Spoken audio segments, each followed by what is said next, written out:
एक दिन भगवान शिव कैलाश पर्वत पर बैठे हुए थे। अचानक एक शिव भक्त उनके पास पहुंचा और बोला, मैं आपकी रोज पूजा पाठ करता हूं और नाम का जाप भी किया करता हूं, फिर भी मुझे सुख और शांति कभी नहीं मिलती, ऐसा क्यों होता है? भगवान शिव कहते हैं, इससे मैं तुम्हें एक कथा के माध्यम से समझाऊंगा, तभी तुम्हें समझ आएगा। भगवान शंकर अपने भक्त को वह कथा सुनाने लगते हैं। कहते हैं, शंकर नाम का एक अनाथ लड़का था। उसको जंगल में रहने वाले शिकारी के एक ग्रुप ने पाल पोसकर बड़ा किया था। उसके पास कोई औपचारिक शिक्षा भी नहीं थी। वह केवल एक चीज जानता था कि उसे कैसे जीवित रहना है, शिकार करना और उसे उनको मारना तथा जंगल के फलों को खाना और नदी के पानी को पीकर अपने आप को जीवित रखना जानता था। एक दिन वह रास्ता भटक गया और उसने देखा कि कुछ लोग नदी के किनारे पर बने एक पत्थर की आकृति के चारों ओर जोर जोर से चिल्ला रहे हैं। कुछ लोग उसे पर फूल, फल और नारियल चढ़ा रहे हैं।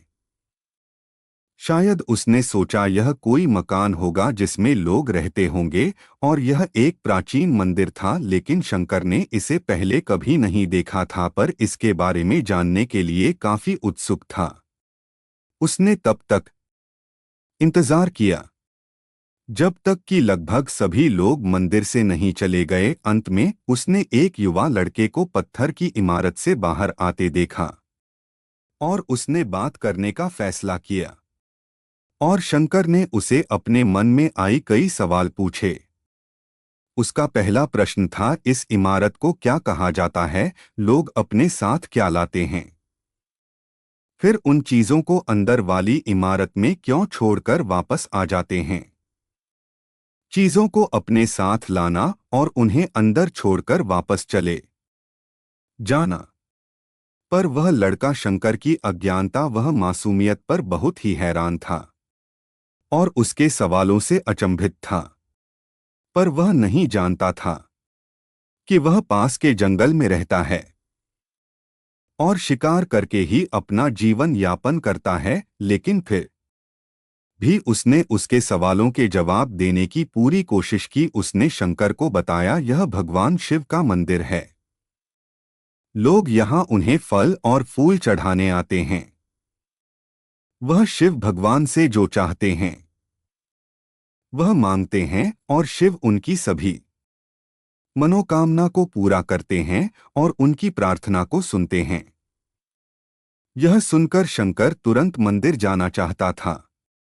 लड़के ने उसे अंदर का रास्ता दिखाया और शिवलिंग के बारे में बताया। शंकर ने मासूमियत से लड़के से पूछा, यह शिवलिंग क्या चीज है और हमें क्या देता है? लड़के ने बताया, हम शिवजी से जो मांगते हैं वह हमें दे देते हैं, हम सब ऐसा मानते हैं। लड़के ने कहा, और अंधेरा हो रहा है और मुझे घर जाना होगा। और वह शंकर को डोट वहीं अकेला छोड़कर चला गया। शंकर ने झिझकते हुए मंदिर में फिर प्रवेश किया। वह एक कोने में बैठ गया और सोच, एक पत्थर किसी को भी वह चीज कैसे दे सकता है जो भी चाहते हैं? इसलिए उसने इसका परीक्षण करने का फैसला किया और उसने पत्थर की प्रतिमा से कहा है, शिवजी कृपया मुझे पर्याप्त शिकार करने दे ताकि मैं भूखा ना रहूं। मेरे पास आपको चढ़ाने के लिए कोई फल या फूल नहीं है, लेकिन यदि आप मुझे शिकार देते हैं तो मैं आपको साथ सजा जरूर करूंगा। मैं वादा करता हूं कि मैं आपको धोखा नहीं दूंगा। उसने कहा कि अगली सुबह शंकर शिकार करने गया। उसने पूरे दिन शिकार की तलाश की, लेकिन उसे कोई शिकार नहीं मिला। दोपहर हो चुकी थी। अब उसे लगा कि मंदिर के लड़के ने उसे झूठ बोला था, फिर भी उसने शिकार जारी रखा। जैसे ही सुबह हुई, उसने दो खरगोश को अपने बिल में से आते देखा। शंकर ने उन खरगोश को मार डाला। उसने शिव भगवान से वादा किया था कि वह अपने शिकार को साझा करेगा। वह मरे हुए खरगोश में से एक के साथ मंदिर गया। देर हो चुकी थी। और मंदिर सुनसान था। शंकर ने मंदिर में प्रवेश किया और जोर से कहा, कृपया आओ और अपना हिस्सा ले लो, प्रभु आपके लिए लाया हूं। वह वहां बैठ गया और अंधेरा होने तक प्रतीक्षा करने लगा। लेकिन भगवान प्रकट नहीं हुए। शंकर को भूख और नींद आने लगी और उसने खरगोश को मंदिर में छोड़ने का फैसला किया। अगले सुबह जब लोग मंदिर पहुंचे तो उन्होंने शिवलिंग के सामने मारा हुआ खरगोश मिला। भक्त बहुत परेशान थे। यह यहाँ कौन लाया है? उसने हमारे मंदिर को और पवित्र करने का हिम्मत कैसे की? उन्होंने खरगोश को बाहर फेंक दिया। अगले दिन शंकर अपनी भूख मिटाने के लिए जंगल में शिकार करने गया, लेकिन इस बार उसकी किस्मत अच्छी नहीं थी और उसे शिकार भी नहीं मिला। उसने सोचा आज रात को मंदिर जाना चाहिए और शिव से पूछना चाहिए कि उनको खरगोश का भोजन कैसा लगा। शंकर यह पूछने के लिए मंदिर गया। जब वह मंदिर पहुंचा तो उसके आश्चर्य का कोई ठिकाना न रहा। उसे रात मंदिर में लोगों की काफी भीड़ थी। शिवरात्रि की रात थी, लेकिन अबोध शिकारी लड़की को इस बारे में कुछ भी नहीं पता। शंकर ने चारों ओर देखा और उसे युवा लड़के को देखा जिसे उसको मंदिर के अंदर शिव से प्रार्थना करने के लिए कहा था। क्योंकि उसे इतने सारे लोगों के आसपास रहने की आदत नहीं थी, उसने वही रोकने का फैसला किया और पास की एक बेल के पेड़ पर चढ़ गया और एक लंबा इंतजार करने लगा। समय बिताने के लिए उसने पेड़ के पत्ते तोड़कर जमीन पर फेंकना शुरू कर दिया। उसे अज्ञात पेड़ के नीचे एक छोटा सा शिवलिंग था जिसकी पूजा लंबे समय से नहीं की गई थी। शंकर के द्वारा फेंके गए बेल के पत्ते उसे शिवलिंग पर गिरे। शंकर भजनों से मंत्र मुक्त हो गया और धीरे धीरे साथ गाना और पंचाक्षरी मंत्र का जाप करना शुरू कर दिया। रात भर में बदल गई और सभी भक्त मंदिर से चले गए। शंकर पेड़ से उतरा और मंदिर में प्रवेश किया। उसने देखा कि शिवलिंग की आंखों पर लाल निशान थी। वह कुमकुम के थे, लोगों ने लगाए थे, लेकिन शंकर को यकीन था कि शिव को उनकी आंखों में परेशानी हो रही है। उसने शिव की यह जानकारी स्थिति के रूप में जो भी महसूस किया उसके लिए उसे बहुत दुख हुआ। वह उनकी मदद करना चाहता था। उसने सोचा शिव यहाँ अकेले रहते हैं और बीमार होने पर उनकी देखभाल करने वाला कोई नहीं है। जब तक भक्त उनसे मिलने नहीं आते उन्हें भोजन भी नहीं मिलता। शंकर ने एक रात पहले भक्तों को शिवलिंग पर जल चढ़ाते देखा था। प्रभु को ठंड लग रही होगी, शायद वह कांप रहे होंगे। उसने सोचा आखिरकार वह केवल पतियों से ही ढके हुए हैं। तो उसने शिव से पूछा, मेरे स्वामी मैं आपकी क्या मदद कर सकता हूँ? शायद कुछ खाना या दवा, मैं आपकी सेवा कैसे कर सकता हूँ? शिव ने उसे कोई उत्तर नहीं दिया। शंकर ने सोचा भगवान वास्तव में बहुत बीमार है, क्योंकि वह अब तो उत्तर देने में भी और समर्थ नहीं है। वह तुरंत जंगल में गया, कुछ जड़ी बूटियां को लाया और लाल निशान पर उनका लेप लगाया, लेकिन कुछ नहीं हुआ। उसने कहा, लगता है कि यह अंधे हो गए हैं। मुझे प्रभु को अपनी एक आंख देनी चाहिए ताकि वह ठीक हो जाए। यह निश्चित रूप से उन्हें खास कर देगा। उसका दिल पवित्र था और उसने वहां शिव के हाथ में रखे त्रिशूल को उठाया और त्रिशूल को अपनी दाहिनी आंख की ओर ले गया और अपनी आंख को निकालने का प्रयत्न किया। शंकर अनपढ़ था, उसे मंत्रों या पूजा के उचित तरीका का ज्ञान नहीं था, लेकिन उसकी भक्ति की कोई सीमा नहीं थी। जैसे ही वह अपने आंख निकालने वाला था, शिव भगवान अपनी पत्नी पार्वती जी के साथ प्रकट हुए। उन्होंने पार्वती से कहा, इस भक्त शंकर ने अनजाने में शिवरात्रि पर उपवास किया, बेल के पत्तों से मेरी पूजा की और साबित किया कि उनका दिल बेदाग वह पवित्र है। मैं अपने इस भक्त पर काफी प्रसन्न हूँ। भगवान शिव ने शंकर से कहा, तुमने मुझे अपनी मासूमियत के कारण जीत लिया है। प्रभु ने मुस्कुराते हुए कहा, लोग मुझे हर समय झूठे वादे करते रहते हैं और कुछ ना कुछ मांगते रहते हैं, पर जैसे उन्हें मुझे मांगी चीज मिल जाती है तो वह मुझे भूल जाते हैं। दूसरी ओर तुमने मेरे साथ एक सच्चे इंसान की तरह व्यवहार किया, यह वास्तव में बहुत ही दुर्लभ है। अब मैं तुमसे इस संसार में सबसे बड़े भक्त मान जाऊंगा और तुम्हारा नाम मेरे साथ सदा जुड़ा रहेगा। तुम कई सदियों तक जीवित रहोगे। इस बात को कहकर भगवान शिव जी और मां पार्वती अंतर्ध्यान हो गए। तभी से लोग शिव के साथ शंकर भी लगाने लगे। एक बार देवर्षि नारद जी देव राजेंद्र के यहाँ से द्वारिकापुरी जा रहे थे। देवराज के वहाँ से पारिजात वृक्ष का एक फूल ले आए थे। उन्होंने वह फूल भगवान द्वारकाधीश को अर्पित किया। वह सुंदर पुष्प ठाकुर जी ने श्री रुक्मणी जी को दे दिया। नारद जी हमेशा वही कार्य करते हैं जो भगवान के मन में होता है। यह वही लीला करते हैं जिससे भगवान नाम रूप और महिमा का अद्भुत रूप प्रकाशित हो। श्री कृष्ण को पुष्प अर्पण करने के बाद श्री नारद जी सत्यभामा जी के महल में गए। नारद जी ने सत्यभामा जी से पूछा कि क्या स्वर्ग का पारिजात पुष्प उन्हें मिला। सत्यभामा जी को इस विषय में कोई जानकारी नहीं थी। नारद जी ने उन्हें कहा कि मैं तो आपको श्री कृष्ण जी की सर्वोपरि प्राण प्रिय मानता था, तो मुझे लगा कि प्रभु ने वह फूल आपको ही दिया होगा। दासिया से पता करने पर ज्ञात हुआ कि वह पुष्प भगवान ने रुक्मणी जी को दिया है। नारद जी ने कहा, इसका मतलब श्री कृष्ण रुक्मणी जी से ज्यादा प्रेम करते हैं। यह सुनकर सत्यभामा जी रूठकर बैठ गई। नारद जी द्वारकाधीश के पास पुनः गए और कहा, प्रभु आपके उसे पुष्प को रुक्मणी जी को देने की वजह से सत्यभामा जी आपसे रूठ गई है। ठाकुर जी ने पूछा, यह बात सत्यभामा जी को कैसे पता चले। और नारद जी ने बोला, प्रभु मैं ही गया था उनके पास। ऐसे ही बातचीत में यह बात निकल गई। ठाकुर जी ने नारद जी की तरफ देखा और मुस्कुराए कि नारद जी कोई ना कोई ऐसी लीला करते ही रहते हैं। जब प्रभु सत्यभामा जी के समीप आए तो उन्होंने कहा कि वह पुष्प भले ही नारद जी वापस ले जाते हैं, लेकिन उसे रुक्मणी जी के पास नहीं जाना चाहिए था। ठाकुर जी सत्यभामा जी को मानते हुए बोले, चिंता मत करो, मैं वास्तव में तुमसे ज्यादा प्यार करता हूँ। रुक्मणी जी को तो मैं केवल पुष्प दिया हुआ हूँ, तुम्हारे लिए तो मैं वह पारिजात वृक्ष लाकर तुम्हारे आंगन में लगा दूंगा। सत्यम भामा जी यह बात सुनकर प्रसन्न हो गई। पृथ्वी के पुत्र भौमासुर का जब अत्याचार बढ़ा तो देवराज इंद्र ने श्री द्वारिकाधीश जी की शरण ली और उनसे सारे देवताओं को बचाने की प्रार्थना की।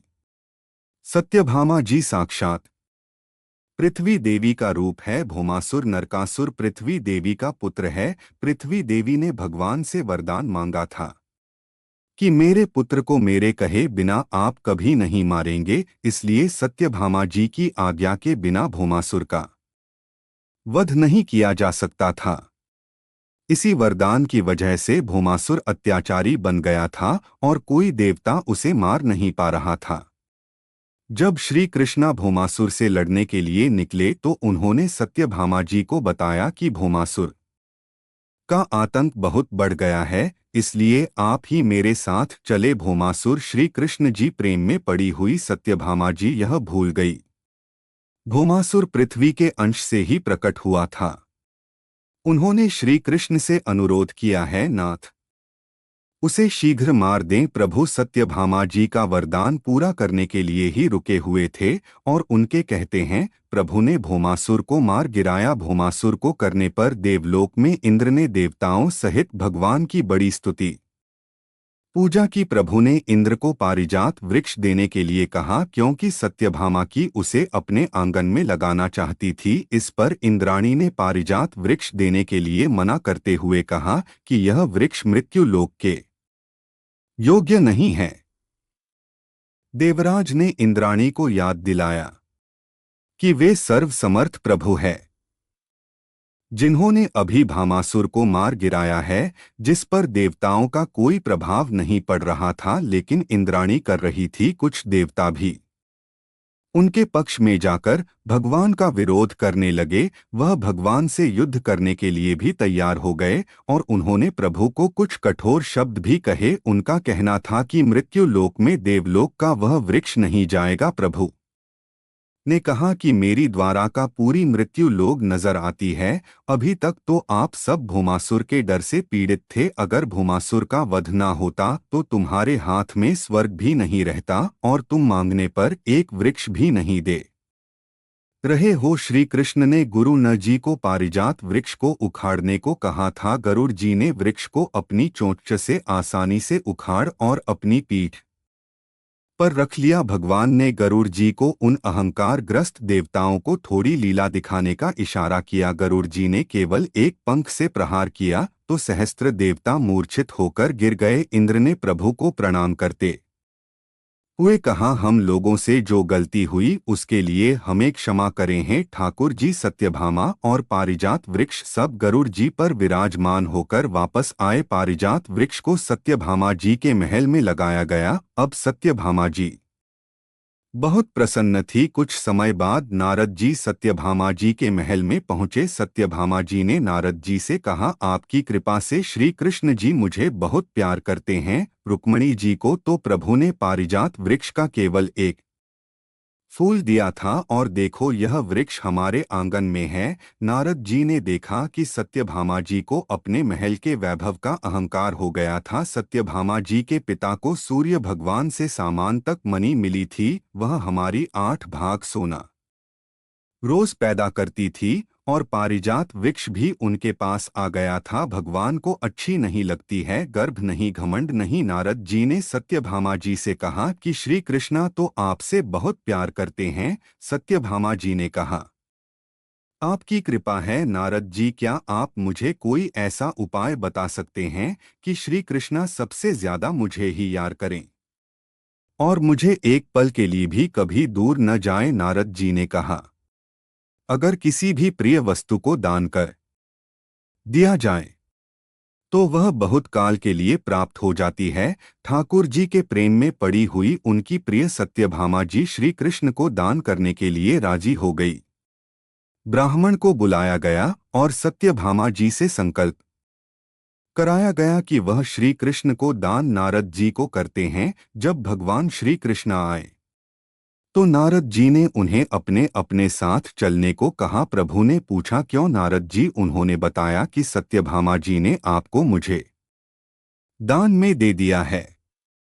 सत्यभामा जी ने नारद जी के हाथ जोड़ और कहा, आप कह रहे थे कि प्रभु मुझे कभी एक क्षण के लिए भी दूर नहीं होंगे, मैं तो इसलिए ही दान किया है, किंतु आप तो प्रभु को ले जा रहे हैं। नारद जी ने पूरे शास्त्र ज्ञान उन्हें सुनाया कि आपकी अगले जन्म से प्रभु हमेशा के लिए आपका हो जाएंगे। सत्यभामा की बोली, आप जो कहेंगे मैं बदले में दे सकती हूँ, लेकिन मैं श्री कृष्ण को एक क्षण के लिए भी नहीं छोड़ सकती। नारद जी ने बताया कि अगर आप दान में दी गई वस्तु को पुनः प्राप्त करना चाहती हैं तो उसके बराबर की कोई वस्तु मुझे दे दे। उन्होंने पूछा, श्री कृष्ण को प्राप्त करने के लिए श्री कृष्ण के बराबर कोई वस्तु है आपके पास? सत्यभामा जी ने कहा, श्री कृष्णा, क्या मैं उन्हें छोड़ दूंगी? नारद जी उनका यही ब्रह्मा मिटाना चाहते थे। नारद जी ने कहा, ठीक है, तो श्री कृष्ण के बराबर आपके पास जो सोना चांदी हीरे रन जोरा आदि हैं उन्हें तोल कर के मुझे दे दीजिए। श्री कृष्णा इस पर मुस्कुरा दिए। सत्यभामा जी राजी हो गई। उन्होंने बड़ा सा एक सुंदर तराजू मंगवाया। उसके एक पलड़े में द्वारकाधीश बैठे। जब तोलना शुरू हुआ तो सत्यभामा की सारे सुंदर आभूषण, स्वर्ण चांदी रतन हीरे जवाहरात सब लाकर रखती जा रही थी, लेकिन तराजू में कोई फर्क नहीं पड़ा रहा था। अब तो सत्यभामा जी बिल्कुल व्याकुल हो गई। अगर श्री कृष्ण को तोला ना जा सका तो नारद जी उन्हें अपने साथ ले जाएंगे। उन्होंने अन्य रानियां के आभूषण, स्वर्ण रन हीरे आदि लाकर डालें, फिर भी पलड़ा श्री कृष्ण का ही भारी रहा। सत्यभामा की व्याकुल होकर रोने लगी और उन्होंने नारद जी से प्रार्थना की, मैं श्री कृष्ण के बिना नहीं रह सकती। अब मेरे पास श्री कृष्ण के बराबर देने के लिए कुछ भी नहीं बचा। नारद जी ने कहा कि यहाँ सारी रानियां हैं, लेकिन रुक्मणी जी कहीं दिखाई नहीं दे रही हैं। आप एक बार रुक्मणी जी से पूछे, उनके पास तो कुछ ऐसी वस्तु होगी जो श्री कृष्ण के बराबर हो। सत्यभामा की भागती हुई रुक्मणी जी के पास गई और रोते हुए उनसे सारा वृत्तांत सुनाया। फिर रानी रुक्मणी की आती है और एक तरफ जितने भी हीरे जवाहरात रखे हुए थे सबको उतार देते हैं और एक तुलसी के पत्ता को रख देती है जिस पाले पर भगवान द्वारकाधीश बैठे हैं। पलड़ा हल्का हो जाता है, तुलसी रखा हुआ पलड़ा भारी हो जाता है। इस प्रकार भगवान ने सत्यभामा जी का अभियान को तोड़ा। श्री घाटम जी का जन्म से ही चोरी करने के संस्कार दिए गए थे। चोरी करना, डकार डालना और लूटपाट करना घटक जी का पारिवारिक पैसा था। एक बार घाटम जी किसी वन में किसी को लूटने की तलाश में घूम रहे थे। उन्होंने देखा कि किसी वृक्ष के नीचे और शुरू प्रवाहित करते हुए कोई संत बैठे हुए हैं। वह संत भगवान का ध्यान में मग्न थे। संतों के दर्शन से तत्काल पाप नष्ट हो जाते हैं। तीर्थ का लाभ तो बहुत समय बाद मिलता है, लेकिन संतों के दर्शन का लाभ इस ऋण मिल जाता है। घाटम जी उनके पास गए तो उनके हृदय में बहुत आनंद उमड़ा। उनका मन हुआ कि वह उन्हें झुककर प्रणाम करें और उन्होंने सर झुकाकर उन्हें प्रणाम किया। उन्होंने अपने जीवन में पहली बार किसी को प्रणाम किया। उन संत ने देखा कि कोई उन्हें प्रणाम कर रहा है। संत को बड़ा आनंद हुआ, इस जीव पर प्रभु की कृपा हुई है। घाटम जी ने सोचा, ऐसा कौन सा सुख है जिससे बिना किसी भोग सामग्री और व्यवस्था के भी उनके आश्रम प्रवाहित हो रहे हैं। उन्हें लगा कि जरूर उनके पास कोई महान सुख है। महात्मा जी ने कहा, बैठ जाओ, जल्दी तो नहीं है। घाटम जी उनके समीप बैठ गए। महात्मा जी ने कहा, देखो बेटा, जीवन बहुत कीमती है। इस जीवन को सदैव भागवत चरणों में लगाना चाहिए और कोई गलत कार्य नहीं करना चाहिए। संत ने घाटम जी से उनके कामकाज के बारे में पूछा। घाटम जी ने बताया, मैं चोरी करता हूँ, डाका डालता हूँ और लूटपाट करता हूँ। महात्मा जी ने कहा, यह तो बहुत निंदनीय कार्य है। दूसरों को धन चुराने से और उन्हें पीड़ा देने से इस लोक और परलोक में सब नष्ट हो जाता है। तुम्हारे ऊपर भगवान की कृपा हुई है। नियम लो कि तुम आज के बाद कभी चोरी नहीं करोगे। घाटम जी ने हाथ जोड़कर कहा, यदि भी नहीं हो सकता, यही मेरी जीविका है और बचपन से हमें हमारे पुरखों ने चोरी करना सिखाया है। मेरे पूज्य जनों ने मुझे नियम दिया है कि मैं कभी यह चोरी का धंधा ना छोड़ो। आप में मुझे विशेष श्रद्धा हो, मेरे हृदय का खिंचाव आपकी तरफ हो रहा है। आप इसके सिवा और जो चाहे उपदेश दे दीजिए। यदि मैं आपको वचन दे दूंगा तो आजीवन वही करूंगा जो आप कहेंगे। उन संत ने कहा कि अगर तुम चोरी करना नहीं छोड़ सकते हो तो मेरी यह 4 बातें मान लो। पहले बात, सदैव सत्य बोलना। दूसरी बात, साधु सेवा में रुचि रखता और जब भी कोई संत दिखाई दे तो उन्हें प्रणाम करना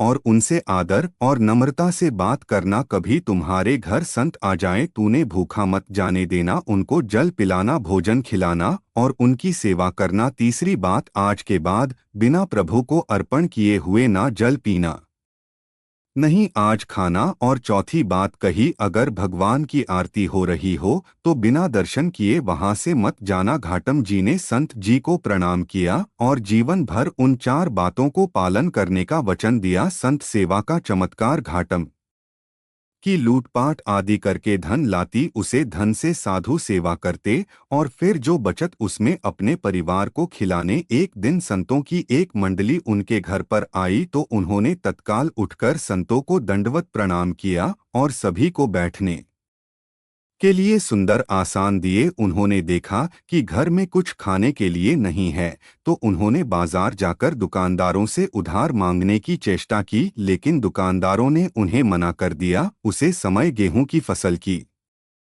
कटाई चल रही थी। उन्होंने देखा कि किसान लोग सो रहे हैं। वह एक बड़ी शिक्षादर लेकर गए और जल्दी से गेहूं भरकर ले आए और उन्होंने संतों के भजन की व्यवस्था की। घाटम जी बड़े तंदुरुस्त थे तो खेत में उनके पैरों के चिन्ह बन गए। साधु जनों को खिलाते समय वे सोच रहे थे कि अब तो एक पक्का फंसे हैं, क्योंकि जब किसान जानेंगे और पैरों के चिन्ह देखेंगे तो उन्हें समझ में आ जाएगा कि यह घाटम जी के पैर के निशान है। जैसे संत जन वह प्रसाद खा रहे थे वैसे ही बड़ी धूल भरी आंधी चली और वर्षा हो गई। उनके पैरों के चिन्ह मिट गए। यह बात देखकर घाटम जी को और विश्वास हुआ कि साधु सेवा कभी उन्हें फंसाने नहीं दे। उनके हृदय में बड़ा आनंद हुआ और संत सेवा के प्रति उनके श्रद्धा पर गई भक्ति के लिए प्रभु ने बदला घोड़े का रंग। एक बार कोई उत्सव था तो घाटन जी ने सोचा कि गुरुदेव के पास क्या ले जाएं। उनको लगा कि उत्सव है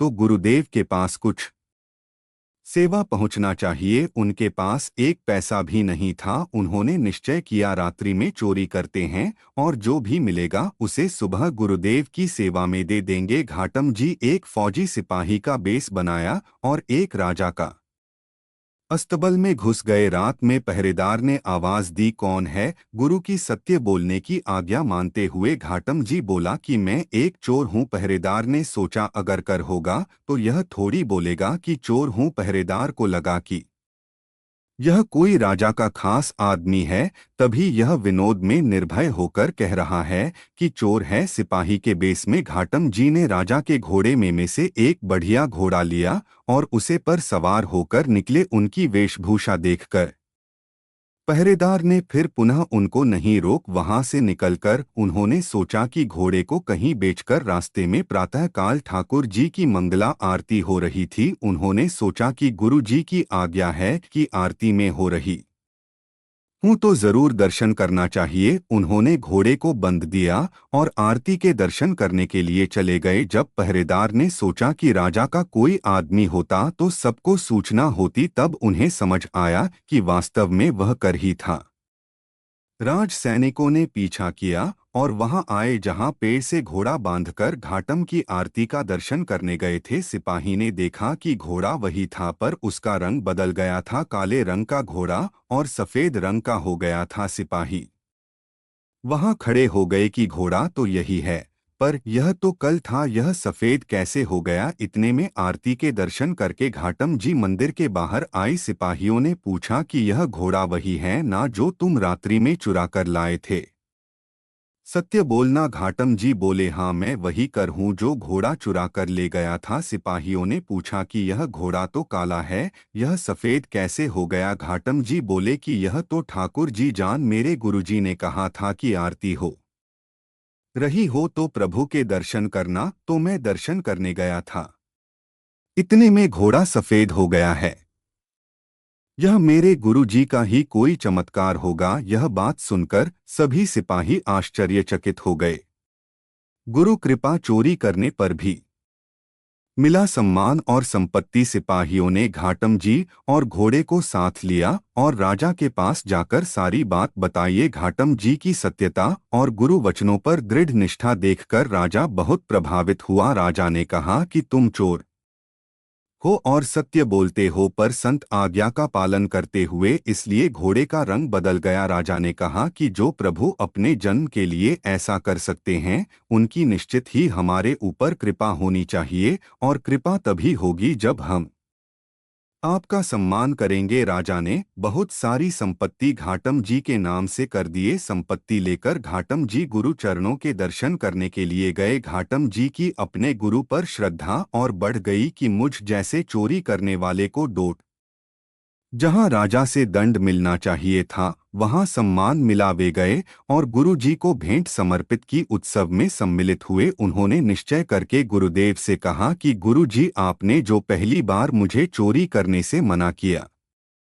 था, आज से मैं नियम लेता हूं कि अब जो मैं कभी चोरी नहीं करूंगा। आपकी कृपा से मुझे बोध हो गया है कि बहुत गलत कार्य कर रहा हूं। उन्होंने निश्चय कर लिया कि अब कभी चोरी नहीं करेंगे। घाटम जी को हुआ भागवत सत्कार। घाटम जी को अब सत्संग सुनते हुए और साधु सेवा करते हुए काफी दिन हो गए थे। अब उनमें मन में आया कि ठाकुर जी कैसे दिखते हैं, कभी उनसे मिलना चाहिए। बहुत दिन तक उन्हें ठाकुर जी नहीं मिली तो उन्हें गुस्सा आ गया। उन्होंने ठाकुर जी से नाराज होकर कहा कि पहले तुम्हें बिना नहाए खाता था, अब आपके लिए मैं नहा कर खाता हूँ और आपको अर्पित करके खाता हूँ। और पहले मैं कभी कंठी माला और तिलक आदि नहीं लगता था, पर अब मैं आपके लिए गले में कंठी धारण करता हूँ कि माथे पर तिलक लगाता हूँ, केवल आपके लिए प्रभु। आपके लिए मैं इतना कर रहा हूँ, आप मेरे लिए क्या कर रहे हैं, क्या आप मुझे दर्शन देंगे? प्रभु आप उनकी यह बात सुनते हैं,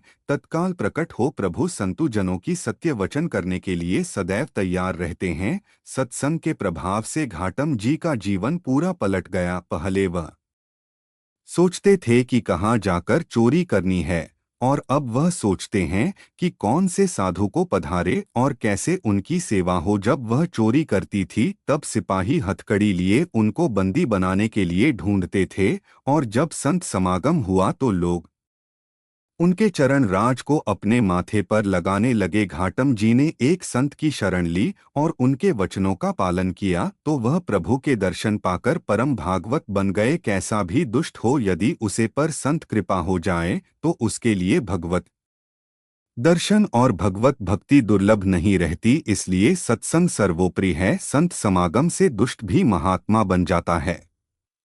दूंगा तो आजीवन वही करूंगा जो आप कहेंगे। उन संत ने कहा कि अगर तुम चोरी करना नहीं छोड़ सकते हो तो मेरी यह 4 बातें मान लो। पहले बात, सदैव सत्य बोलना। दूसरी बात, साधु सेवा में रुचि रखता और जब भी कोई संत दिखाई दे तो उन्हें प्रणाम करना और उनसे आदर और नम्रता से बात करना। कभी तुम्हारे घर संत आ जाएं, तूने भूखा मत जाने देना, उनको जल पिलाना, भोजन खिलाना और उनकी सेवा करना। तीसरी बात, आज के बाद बिना प्रभु को अर्पण किए हुए ना जल पीना, नहीं आज खाना। और चौथी बात कही, अगर भगवान की आरती हो रही हो तो बिना दर्शन किए वहां से मत जाना। घाटम जी ने संत जी को प्रणाम किया और जीवन भर उन 4 बातों को पालन करने का वचन दिया। संत सेवा का चमत्कार, घाटम की लूटपाट आदि करके धन लाती, उसे धन से साधु सेवा करते और फिर जो बचत उसमें अपने परिवार को खिलाने। एक दिन संतों की एक मंडली उनके घर पर आई तो उन्होंने तत्काल उठकर संतों को दंडवत प्रणाम किया और सभी को बैठने के लिए सुंदर आसन दिए। उन्होंने देखा कि घर में कुछ खाने के लिए नहीं है तो उन्होंने बाजार जाकर दुकानदारों से उधार मांगने की चेष्टा की, लेकिन दुकानदारों ने उन्हें मना कर दिया। उसे समय गेहूं की फसल की कटाई चल रही थी। उन्होंने देखा कि किसान लोग सो रहे हैं। वह एक बड़ी शिक्षादर लेकर गए और जल्दी से गेहूं भरकर ले आए और उन्होंने संतों के भजन की व्यवस्था की। घाटम जी बड़े तंदुरुस्त थे तो खेत में उनके पैरों के चिन्ह बन गए। साधु जनों को डोट खिलाते समय वे सोच रहे थे कि अब तो एक पक्का फंसे हैं, क्योंकि जब किसान जानेंगे और पैरों के चिन्ह देखेंगे तो उन्हें समझ में आ जाएगा कि यह घाटम जी के पैर के निशान है। जैसे संत जन वह प्रसाद खा रहे थे वैसे ही बड़ी धूल भरी आंधी चली और वर्षा हो गई। उनके पैरों के चिन्ह मिट गए। यह बात देखकर घाटम जी को और विश्वास हुआ कि साधु सेवा कभी उन्हें फंसाने नहीं दे। उनके हृदय में बड़ा आनंद हुआ और संत सेवा के प्रति उनके श्रद्धा पर गई भक्ति के लिए प्रभु ने बदला घोड़े का रंग। एक बार कोई उत्सव था तो घाटन जी ने सोचा कि गुरुदेव के पास क्या ले जाएं। उनको लगा कि उत्सव है तो गुरुदेव के पास कुछ सेवा पहुंचना चाहिए। उनके पास एक पैसा भी नहीं था। उन्होंने निश्चय किया रात्रि में चोरी करते हैं और जो भी मिलेगा उसे सुबह गुरुदेव की सेवा में दे देंगे। घाटम जी एक फौजी सिपाही का बेस बनाया और एक राजा का अस्तबल में घुस गए। रात में पहरेदार ने आवाज दी, कौन है? गुरु की सत्य बोलने की आज्ञा मानते हुए घाटम जी बोला कि मैं एक चोर हूं। पहरेदार ने सोचा अगर कर होगा तो यह थोड़ी बोलेगा कि चोर हूं। पहरेदार को लगा कि यह कोई राजा का खास आदमी है, तभी यह विनोद में निर्भय होकर कह रहा है कि चोर है। सिपाही के बेस में घाटम जी ने राजा के घोड़े में से एक बढ़िया घोड़ा लिया और उसे पर सवार होकर निकले। उनकी वेशभूषा देखकर पहरेदार ने फिर पुनः उनको नहीं रोक। वहां से निकलकर उन्होंने सोचा कि घोड़े को कहीं बेचकर रास्ते में प्रातःकाल ठाकुर जी की मंगला आरती हो रही थी। उन्होंने सोचा कि गुरु जी की आज्ञा है कि आरती में हो रही हूं तो जरूर दर्शन करना चाहिए। उन्होंने घोड़े को बंध दिया और आरती के दर्शन करने के लिए चले गए। जब पहरेदार ने सोचा कि राजा का कोई आदमी होता तो सबको सूचना होती, तब उन्हें समझ आया कि वास्तव में वह कर ही था। राज सैनिकों ने पीछा किया और वहां आए जहां पेड़ से घोड़ा बांधकर घाटम की आरती का दर्शन करने गए थे। सिपाही ने देखा कि घोड़ा वही था, पर उसका रंग बदल गया था। काले रंग का घोड़ा और सफेद रंग का हो गया था। सिपाही वहां खड़े हो गए कि घोड़ा तो यही है, पर यह तो कल था, यह सफेद कैसे हो गया। इतने में आरती के दर्शन करके घाटम जी मंदिर के बाहर आई। सिपाहियों ने पूछा कि यह घोड़ा वही है ना जो तुम रात्रि में चुरा कर लाए थे? सत्य बोलना। घाटम जी बोले, हाँ, मैं वही कर हूँ जो घोड़ा चुरा कर ले गया था। सिपाहियों ने पूछा कि यह घोड़ा तो काला है, यह सफेद कैसे हो गया? घाटम जी बोले कि यह तो ठाकुर जी जान, मेरे गुरुजी ने कहा था कि आरती हो रही हो तो प्रभु के दर्शन करना, तो मैं दर्शन करने गया था। इतने में घोड़ा सफेद हो गया है। यह मेरे गुरुजी का ही कोई चमत्कार होगा। यह बात सुनकर सभी सिपाही आश्चर्यचकित हो गए। गुरु कृपा, चोरी करने पर भी मिला सम्मान और संपत्ति। सिपाहियों ने घाटम जी और घोड़े को साथ लिया और राजा के पास जाकर सारी बात बताइए। घाटम जी की सत्यता और गुरु वचनों पर दृढ़ निष्ठा देखकर राजा बहुत प्रभावित हुआ। राजा ने कहा कि तुम चोर हो और सत्य बोलते हो, पर संत आज्ञा का पालन करते हुए इसलिए घोड़े का रंग बदल गया। राजा ने कहा कि जो प्रभु अपने जन्म के लिए ऐसा कर सकते हैं, उनकी निश्चित ही हमारे ऊपर कृपा होनी चाहिए, और कृपा तभी होगी जब हम आपका सम्मान करेंगे।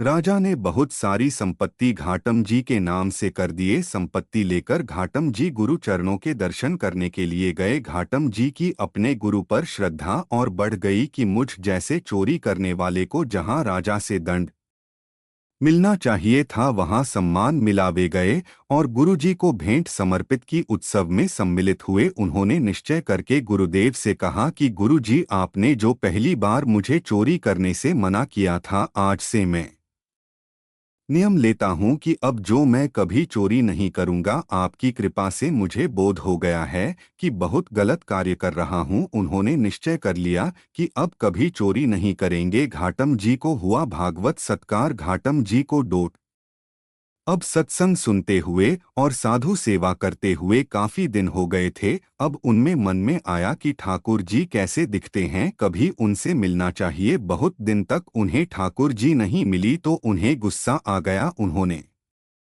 ठाकुर जी से नाराज होकर कहा कि पहले तुम्हें बिना नहाए खाता था, अब आपके लिए मैं नहाकर खाता हूँ और आपको अर्पित करके खाता हूँ। और पहले मैं कभी कंठी माला और तिलक आदि नहीं लगता था, पर अब मैं आपके लिए गले मैं कंठी धारण करता हूँ कि माथे पर तिलक लगाता हूँ, केवल आपके लिए। प्रभु, आपके लिए मैं इतना कर रहा हूँ, आप मेरे लिए क्या कर रहे हैं? क्या आप मुझे दर्शन देंगे? प्रभु, आप उनकी यह बात सुनते हैं, तत्काल प्रकट हो।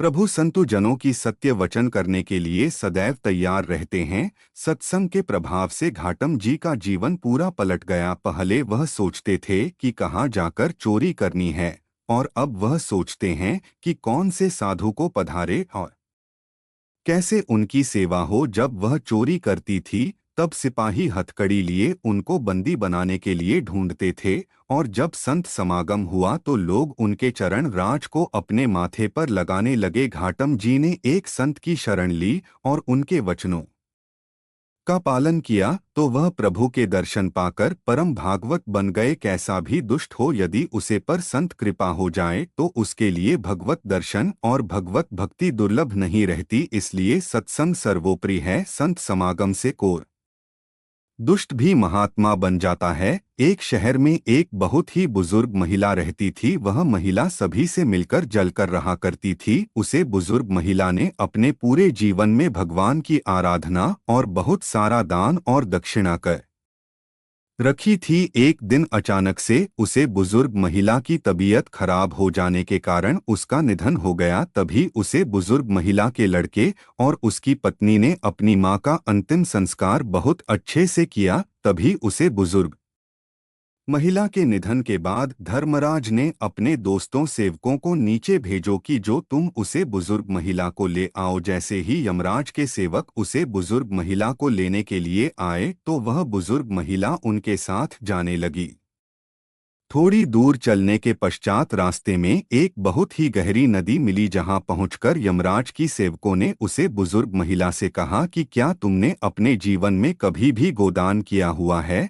तब वह बुजुर्ग महिला सच्चे मन से गाय का ध्यान करने लगती है। तभी वहां पर अचानक से एक गाय प्रकट हो जाती है, जिसकी पूंछ पकड़कर वह बुजुर्ग महिला उसे नदी को पार कर जाती है। तेरी थोड़ी दूर आगे चलने के पश्चात रास्ते में बहुत सारे काले कुत्ते आ जाते हैं। उनको देखकर यमराज के सेवक कुछ बुजुर्ग महिला से कहते हैं, क्या तुमने अपने जीवन में कुत्ते को दान दिया था। तब वह बुजुर्ग महिला एक बार फिर से सच्चे मन से कुत्तों का आवाहन करने लगती है। तब वहां से सारे कुत्ते अपना रास्ता बदलकर कहीं और चले जाते हैं, और फिर वह बुजुर्ग महिला और यमराज की सेवक आगे की ओर चल देते हैं। थोड़ी दूर चलने के बाद एक कौवा उसे बुजुर्ग महिला के सिर पर अपना सोच से कड़ा प्रहार करने लगता है, जिसको देखकर यमराज के सेवक उसे बुजुर्ग महिला से पूछते हैं, क्या कभी तुमने अपने जीवन में किसी भी पंडित या ब्राह्मण की लड़की के सिर पर तेल से मालिश की है या नहीं। थोड़ी दूर चलने के पश्चात जब वह बुजुर्ग महिला और यमराज के दोनों सेवक आगे की ओर बढ़ने लगते हैं, तो उसे बुजुर्ग महिला के पैरों में कांटे चुभन शुरू हो जाते हैं। जिसके बाद यमराज के सेवक कहते हैं कि क्या तुमने कभी भी अपने जीवन में खड़ा हूँ दान की है। जिसके बाद वह बुजुर्ग महिला उनसे यह बात सुनकर खड़ा हूँ आवाहन करना शुरू कर देती है। तभी यमराज के चित्रगुप्त कहते हैं कि इस बुजुर्ग महिला ने अपने जीवन में बहुत सारा दान और बहुत सारे पुण्य किए हैं, लेकिन इस बुजुर्ग महिला ने धर्मराज की कोई भी पूजा अर्चना नहीं की है, जिसके कारण यह बुजुर्ग महिला आगे नहीं जा सकती। यह सुनकर वह बुजुर्ग महिला बहुत आश्चर्यचकित हो जाती है। जिसके बाद उसे बुजुर्ग महिला ने यमराज से कहा कि आप मुझे 7 दिन का समय दीजिए और मुझे वापस धरती लोक पर भेज दीजिए। जिसके बाद में 7 दिनों में धर्मराज की पूजा अर्चना, उनका व्रत और उद्यापन करके वापस आ जाऊंगी। जिसके बाद यमराज इस बुजुर्ग महिला को 7 दिन का समय दे देते हैं और धरती लोक पर वापस भेज देते हैं। धरती लोक पर वापस पहुंचकर जब सभी लोग उसे बुजुर्ग महिला को देखते हैं, तो उनसे डरकर चारों तरफ भागने लगते हैं और कहने लगते हैं कि भूतनी आ गई, भागो यहाँ से। यहाँ तक कि जब वह बुजुर्ग महिला अपने बेटे और बहू के पास जाती है, तो वह भी उनसे डरकर अपने गेट को बंद कर लेते हैं।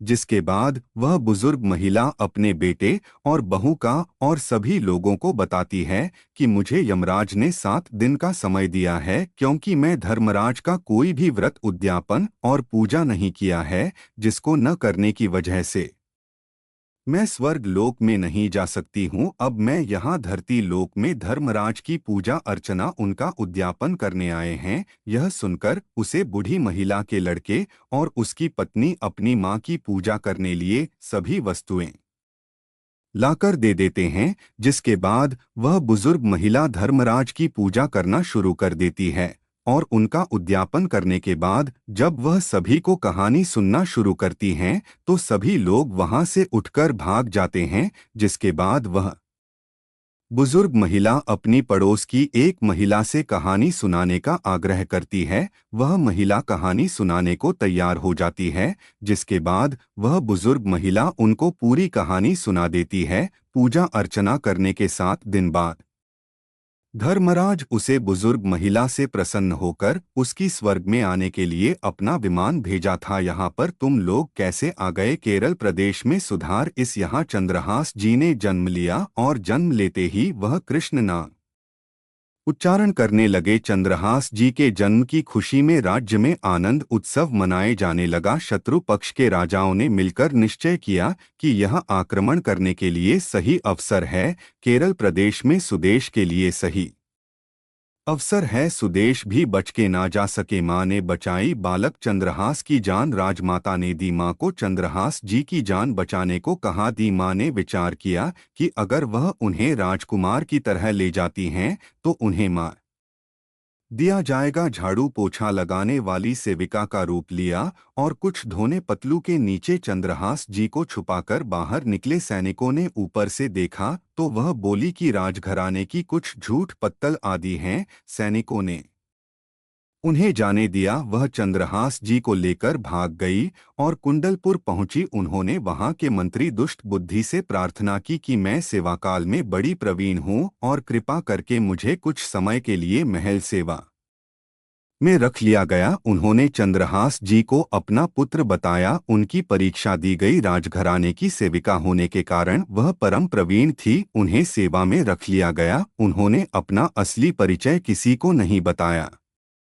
जब चंद्रहास 3 वर्ष के हुए तब ही मां की मृत्यु हो गई। अब उनकी देखरेख कौन करेगा? कोई नहीं था। उनके मुख पर हर समय कृष्णा कृष्णा नाम चलाता रहता था। अब वह गलियों में भटकने लगे। उनको महल से निकाल दिया गया क्योंकि दी मां की सेवा के कारण ही उन्हें महल में रखा गया था। नारद जी और बालक चंद्रहास का मिलन। 3 वर्ष के बालक चंद्रहास जी को गलियों में घूमता देखा। कोई उन्हें स्नान कर देता, कोई वस्त्र पहने देता और कोई भोज कराई देता। चंद्रहास की हर समय कृष्णा कृष्णा नाम जपते रहते। श्री देवासी नारद जी ने देखा कि यह बालक कृष्णा कृष्णा बोलता रहता है और इसका हरि के अलावा कोई नहीं है। नारद जी ने उन्हें बुलाया और दुलार करते हुए बोले, सुनो, मैं तुम्हें एक अबोध वस्तु देता हूँ। नारद जी उनके लिए एक छोटी सी शालिग्राम शिला लाए थे। नारद जी बोले, धो के पी लेना और दिखा के खा लेना।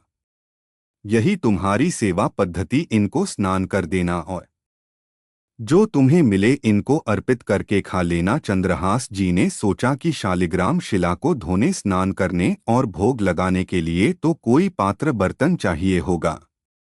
उन्होंने पान की तरह शालिग्राम को अपनी मुख में ही रख लिया। उन्होंने सोचा कि यही धुल गए और चरणामृत पी लिया जाएगा और कुछ कहेंगे तो अर्पित भी हो जाएगा। नारद जी ने साथ ही उन्हें भगवान के मंत्र का भी उपदेश दिया। ज्योतिषाचार्य की चंद्रहास जी के लिए भविष्यवाणी मंत्री दुष्ट बुद्धि, जिसने चंद्रहास जी की दी को आश्रय दिलाया था, उनके एक पुत्र थे मदन जी, जो बहुत ही भागवत भाव वाले थे। उनकी एक पुत्री भी थी जिसका नाम विषय याद मदन जी था। भक्तों को भोजन खिलाने का स्वभाव था। उन्होंने कई भक्तों और ब्राह्मण जनों को भोजन के लिए बुलाया। तब चंद्रहास की भी खेलते खेलते वहीं चले गए और वहां प्रसाद खाने लगे। उन बड़े बड़े ब्राह्मणों में एक ज्योतिषाचार्य भी थे। दृष्टि बुद्धि जी ने अपनी पुत्री विषय याद को ले जाकर उनसे कहा, आप इसका हाथ देखकर बताइए कि इसका वर कैसा होगा, उसका कैसा ऐश्वर्या होगा। ब्राह्मण ने आसपास दृष्टि डाली और चंद्रहास जी की ओर इशारा करके बोले, वह है। इसका दृष्ट बुद्धि ने कहा, आपने शायद सही से रेखा नहीं देखी, यह तो दासी का लड़का है। यह हमारी पुत्री का वर कैसे बनेगा? ब्राह्मण बोले कि मैं तो सही ही भाग्य देखा है और दक्षिणा लेकर चले गए। दृष्ट बुद्धि ने विचार किया कि यह चरित्र लड़का मेरी पुत्री का वर नहीं बोलना चाहिए। इतने बड़े राज्य का महामंत्री हूँ, मेरी पुत्री का ऐसा दुर्भाग्य नहीं होना चाहिए। उन्होंने निश्चय किया कि इसे आज ही मरवा डालते हैं। उन्होंने तुरंत जल्लादों को बुलवाया और कहा, इस बालक को ले जाओ और जंगल में इसे मार के इसका कोई अंग इसे काट के दिखाओ। चंद्रहास की इतनी सुंदर, सुशील और प्यारे लगते थे कि कोई भी उनको मारने के लिए तैयार न होता। इसलिए उसने शर्त रखी कि इनका कोई यंग काटकर मुझे प्रमाण में दिखाया जाए। जल्लाद दोनों ने चंद्रहास जी का हाथ पकड़ा तो उनका स्पर्श करते ही उनको ऐसा दुलार आने लगा जैसे मन को अपने बच्चों से दुलार होता है। वह कहने लगे, भाई, जीवन बीत गया लोगों को मारते हुए, कभी कोई पुण्य का काम नहीं किया। यह इतना सुंदर बालक है जो हमारे चित्त को चुरा रहा है। इस दृश्य बुद्धि मंत्री ने इसे मारने का आदेश क्यों दिया है? इस जन्म में न जाने कितनों को हमने काटा है, पर पता नहीं क्या हो रहा है। मेरे हृदय में ऐसी हिम्मत नहीं हो रही है कि इस बालक को मैं मार सकूं। दूसरे ने कहा, अगर तुम उसको नहीं मारोगे